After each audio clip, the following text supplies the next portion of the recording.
dan seluruh anggota DPR RI yang telah berkenan hadir dalam rangka kegiatan pelantikan kita hari ini, dan seluruh pengurus pusat, pengurus daerah, dan bapak-bapak, ibu-ibu sekalian. Sebelum saya membacakan ikrar pelantikan ini, mohon saudara jawab dengan tegas dan lantang pernyataan saya. Apakah saudara-saudara siap dilantik dan akan menjalankan amanah organisasi? Ya. Baik, saya membacakan ikrar pelantikan ini. Dengan rahmat Tuhan Yang Maha Esa, pada hari ini, Sabtu 24 September 2016, saya atas nama Ketua Umum Dewan Pimpinan Nasional Himpunan Peternak Tani Indonesia (HKTI) melantik saudara-saudara sebagai Dewan Pengurus Pusat Pemuda Tani Indonesia periode 2016-2021. Harap saudara-saudara mengikuti ucapan saya. Dengan menyebut nama Tuhan Yang Maha Esa, dengan penuh kesadaran dan tanggung jawab, Dewan Pengurus Pusat Pemuda Tani Indonesia periode 2016-2021 berjanji dan berikrar. 1. Kami Dewan Pengurus Pusat Pemuda Tani Indonesia tunduk dan patuh pada anggaran dasar dan anggaran rumah tangga Pemuda Tani Indonesia. 2. Kami Dewan Pengurus Pemuda Tani Indonesia bersedia aktif menjadi pengurus sesuai aturan organisasi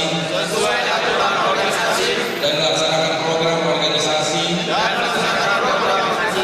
Pemuda Tani Indonesia (HKTI) dan selalu menjaga nama baik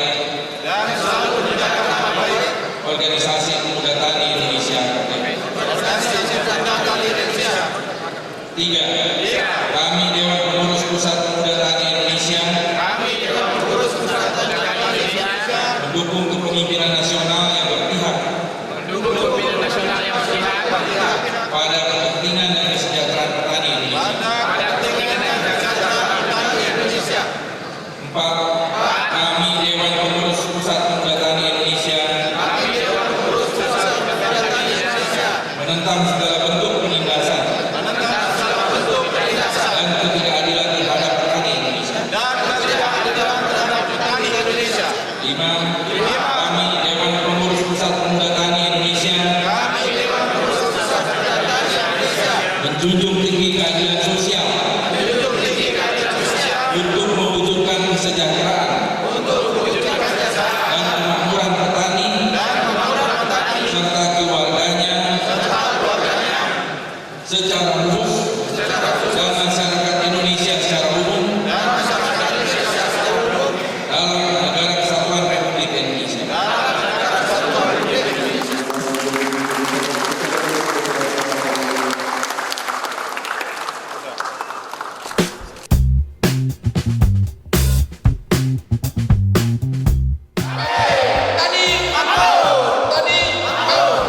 Bismillahirrahmanirrahim. Assalamualaikum warahmatullahi wabarakatuh. Selamat siang, salam sejahtera, shalom, om swastiastu, namo buddhaya. Yang saya hormati Saudara Fahri Francis sebagai Ketua Umum Pemuda Tani Indonesia dan juga Ketua Komisi 5 DPR RI.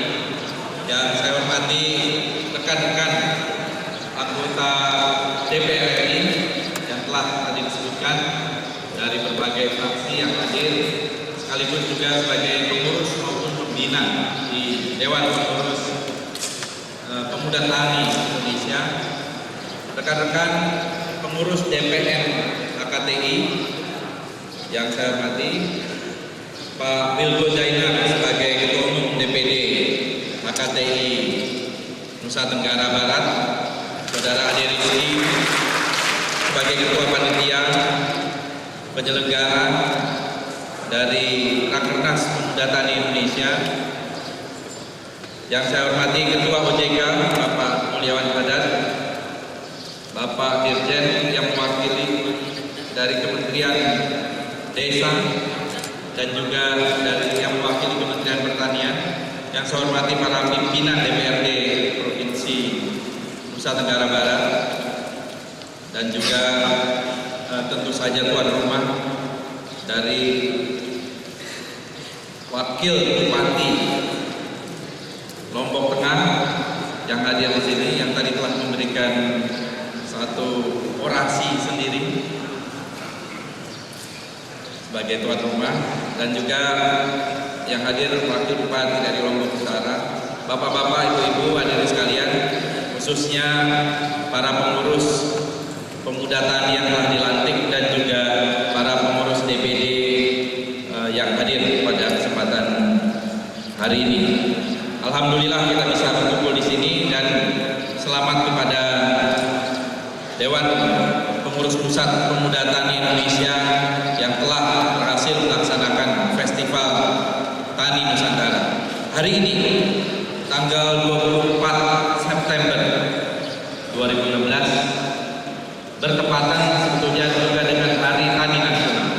Memang dulu dirayakan sebagai Hari Tani Nasional karena ini dirayakan sesuai dengan keluarnya Undang-Undang Pokok Agraria tahun 1960, dan saya kira momentum inilah yang dijadikan satu saat yang penting bagi pemuda tani Indonesia KTI untuk menyelenggarakan Festival Tani Nusantara terkait dengan perayaan yang ke-56 lahirnya Undang-Undang Pokok Agraria. Bapak-bapak, ibu-ibu hadirin sekalian, kita sama-sama tahu masalah kita di bidang pertanian adalah masalah yang tidak terlalu banyak berubah. Masalah-masalah yang terkait dengan persoalan-persoalan yang sebetulnya sangat dasar sekali, ya. Tetapi kita mempunyai tantangan-tantangan yang jauh lebih besar. Masalah-masalah dasar itu adalah masalah yang dihadapi para petani, masalah benih, masalah bibit, masalah akses terhadap modal kapital, masalah lahan, masalah air, masalah yang kita sama-sama sudah tahu. Dan tentu saja kita juga mengetahui bahwa pemerintah juga sudah mempunyai target swasembada padi, jagung, kedelai, peningkatan produksi daging, gula, diversifikasi pangan, kemudian peningkatan komoditas yang bernilai tambah, memenuhi pasar ekspor, penyediaan bahan baku bioindustri dan bioenergi, pendapatan keluarga petani, akuntabilitas pemerintah yang baik, dan sebagainya. Ini yang kita ketahui sebagai satu sasaran strategis di bidang pertanian. Namun kalau kita lihat, misalnya dari sisi target swasembada beras pada tahun 2017, ini akan menjadi satu pekerjaan yang tidak mudah.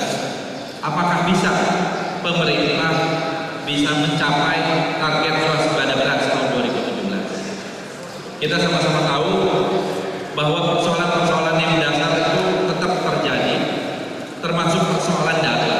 Kadang-kadang data itulah yang menjadi masalah utama. Berapa sebetulnya produksi beras kita, produksi pangan kita yang ada sekarang ini? Karena kenyataannya selalu terjadi impor beras pada tahun 2015 melesat dari 800.000 ton dari sebelumnya yang hanya 420.000 ton. Jadi kita ini impor jagung naik tahun 2015 kemarin menjadi 2,72 juta ton dari sebelumnya 2,58 juta ton. Impor kedelai juga 1,96 juta ton, naik dari 1,92 juta ton. Kalau kita melihat ini adalah persoalan-persoalan yang sangat mendasar, impor kita naik. Padahal target kita adalah Kemudian yang juga catatan yang menarik adalah yang perlu kita perhatikan, nilai tukar petani kita turun, ya. Setiap bulan mengalami satu penurunan.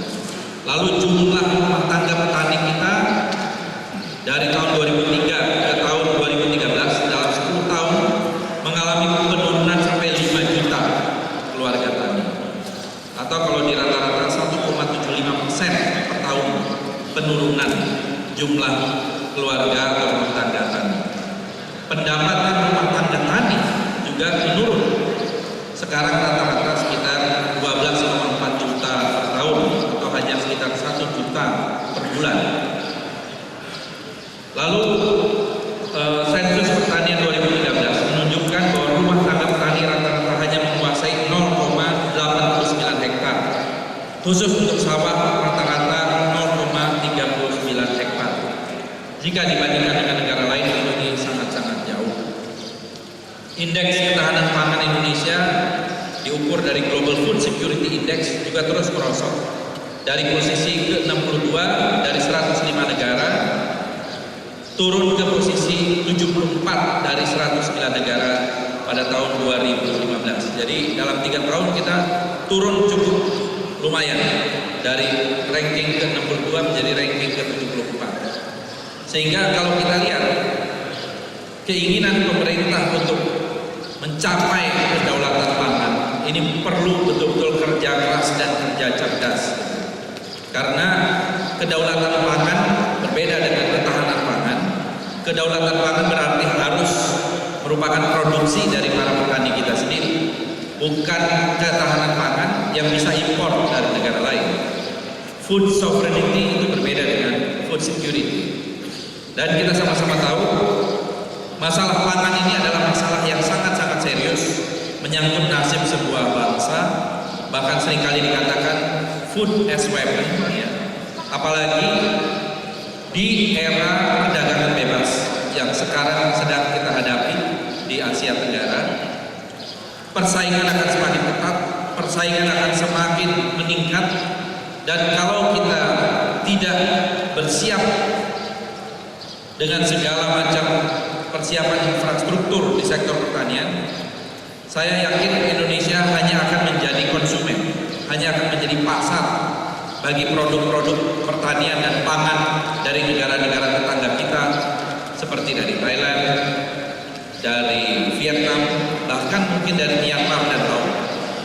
Jadi kalau kita lihat negara-negara yang dulu bahkan pernah belajar dari Indonesia seperti Vietnam kalau tidak salah tahun 1990 pernah hampir kelaparan dan meminjam beras dari Indonesia sekitar 100.000 ton, sekarang menjadi negara yang sangat kuat sebagai penghasil beras nomor 1, nomor 2 di dunia kadang-kadang dari sisi ekspor.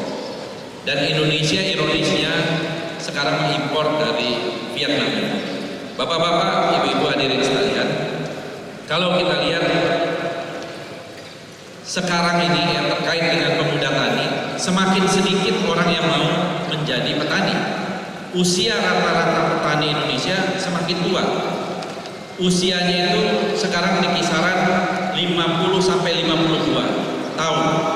Artinya petani kita yang existing ini adalah 50-52 tahun. Semakin sedikit orang mau bertani. Kalau tren ini terus-menerus seperti ini, saya kira suatu saat kita akan menghadapi ancaman krisis pangan. Karena tidak mau lagi orang yang mau menjadi petani. Karena menjadi petani itu identik dengan kemiskinan. Menjadi petani itu berarti hidupnya susah dan sebagainya. Ini saya kira sangat membahayakan. Kita bisa melihat negara yang kaya akan energi seperti Venezuela saja beberapa bulan yang lalu mengalami krisis pangan.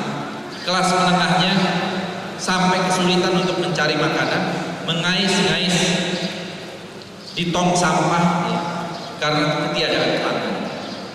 Apalagi kita, kalau terjadi krisis pangan, ini sangat membahayakan.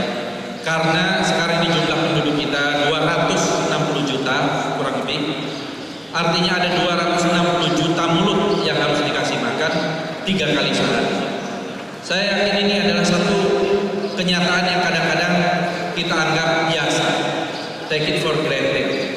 Tetapi kalau ini terjadi, biasanya krisis pangan itu akan memicu krisis-krisis yang lain. Jadi seharusnya pemerintah betul-betul menempatkan sektor pertanian ini menjadi prioritas. Maritim boleh saja menjadi prioritas, tetapi yang menjadi penduduk dan tenaga kerja terbesar di Indonesia adalah para petani, sektor pertanian, dan banyak tergantung kepada juga petani dan sektor pertanian untuk bidang pangan. Jadi kalau kita lihat ini yang menjadi persoalan pokok, bagaimana caranya supaya orang-orang mau bertani. Karena itu HKTI juga dalam kesempatan ini kita ingin mengajak bersama-sama, mungkin memulai sebuah kampanye nasional gitu ya, yaitu ayo bertani, mengajak seluruh rakyat Indonesia ayo bertani. Dan bertani itu bukan berarti harus punya sawah, harus punya lapangan atau tanah yang luas, tetapi di mana-mana bisa, di pekarangan rumah kita, di belakang rumah kita, di samping rumah kita, atau di lahan-lahan yang tidak terpakai, ini bisa dijadikan lahan pertanian. Apakah pertanian lahan untuk tanaman pangan, obat-obatan, atau sayur-sayuran, sehingga bisa tanah-tanah yang tidur itu bisa menjadi bermanfaat. Jadi saya kira saya juga mengajak rekan-rekan pemuda tani, kita memulai satu kampanye ayo bertani ya. Dan ini saya kira harus kita kampanyekan secara luas melalui berbagai program termasuk di media dan di sosial media, supaya kita mengajak rekan-rekan kita, ibu-ibu rumah tangga, bapak-bapaknya, bahwa kegiatan bertani tidak harus mempunyai lahan yang luas di mana saja kita bisa bercocok tanam. Tentu yang lebih serius adalah yang terprogram ya. Saya kira persoalan-persoalan tadi harus ada address-nya, harus ada alamatnya.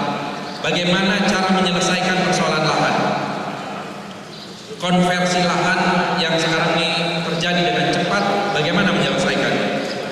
Sudah ada programnya reforma agraria dan juga pencetakan sawah, ekstensifikasi, tetapi pada kenyataannya ini terlalu lambat dibanding dengan perubahan peruntukan lahan. Persoalan akses terhadap modal, ini juga persoalan yang sangat serius. Kita tidak punya bank tani, sehingga para petani tidak bisa mengakses terhadap modal. Ada KUR, dan memang bunganya sekarang semakin hari semakin turun, dan saya kira itu satu hal yang bagus. Tapi tetap sulit diakses oleh para petani keluarga, family farmers. Ini masih sulit. Jadi HKT ini juga mendorong kita ingin ada satu bank tani, dan pemerintahnya harus membuka bank tani ini. Karena di negara-negara maju sekalipun, bank tani ini mempunyai konsumen dan nasabah yang besar dan juga menguntungkan. Bahkan di Jepang, Norinchuki Bank, bank milik Agriculture Cooperative, itu sangat-sangat bisa bersaing dengan bank-bank komersil yang lain, bahkan bank-bank komersil internasional sangat bisa bersaing. Agricole di Perancis juga demikian, dan juga di beberapa negara yang lain. Jadi kita juga mendorong koperasi-koperasi pertanian yang hidup yang sekarang ini sedang kita rintis dan kita jalankan. Badan usaha pangan mungkin di daerah-daerah termasuk di Lombok Tengah perlu dibuat badan usaha pangan di tingkat kabupaten. Kalau kita lihat potensi misalnya perputaran ekonomi di Kabupaten Lombok Tengah, di sini ini menurut Pak Wakil Bupati, total lahan sawah ada 90.000 hektar. Kalau sepertiga saja dibangun rice estate, berarti ada sekitar 30.000 hektar. Dan ini tentu ada nilai investasi, bisa bekerja sama dengan berbagai pihak. Total investasi memang kalau membuat satu rice estate yang serius bisa mencapai 1,5 triliun, tetapi turnovernya per tahun bisa jauh lebih besar dari itu, sekitar 2,7 triliun rupiah. Ya, ini sebuah gagasan yang bisa direalisasikan bekerjasama dengan berbagai institusi, lembaga, termasuk lembaga-lembaga keuangan. Kita melihat juga persoalan-persoalan lain yang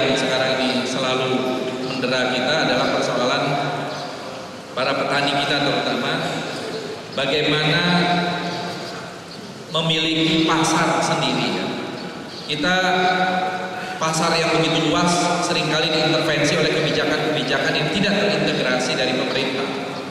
Kementerian Pertanian berorientasi kepada produksi on farm, tetapi di off farm kalau kita lihat ini berbeda-beda. Kebijakan di Kementerian Perdagangan berbeda, perindustrian yang menangani persoalan pupuk misalnya, atau pekerjaan umum yang menangani persoalan irigasi, ini tidak terintegrasi menjadi sebuah kebijakan pangan nasional.